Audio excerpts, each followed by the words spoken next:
Welcome to the Tech Egg. Don't get scrambled. Enjoy the video. In this video, I will explain how to study history for exams.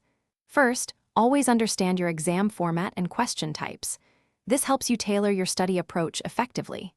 Next, create clear timelines to visualize historical progression. Don't just memorize dates, understand the sequence of events. Finally, focus on the why and how understanding causes and effects is crucial for deeper comprehension and better answers. This approach moves beyond simple recall, preparing you for analytical questions. To make your study sessions more effective, incorporate active recall. Flashcards for key terms and self-quizzing are excellent tools. After reading, summarize the material in your own words. This ensures you truly grasp the concepts, rather than just passively reading. Also, consider forming a study group. Discussing historical events and interpretations with others can illuminate new angles and solidify your understanding, making complex topics much clearer and more engaging.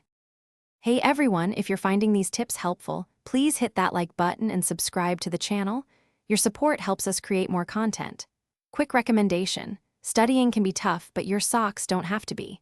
Life's too short for cheap socks. Go darn tough with a lifetime warranty. They're incredibly comfortable, perfect for those long study sessions. You can find a link to them and other great deals in the description below. Now let's get back to the video. As exam day approaches, practice is key.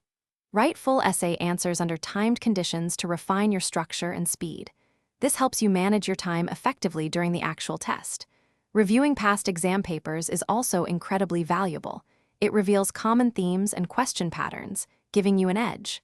Finally, prioritize your well-being. Getting enough sleep and eating nutritious meals will ensure you are mentally sharp and ready to perform your best. Thanks for watching. Consider subscribing if I helped unscramble your problems.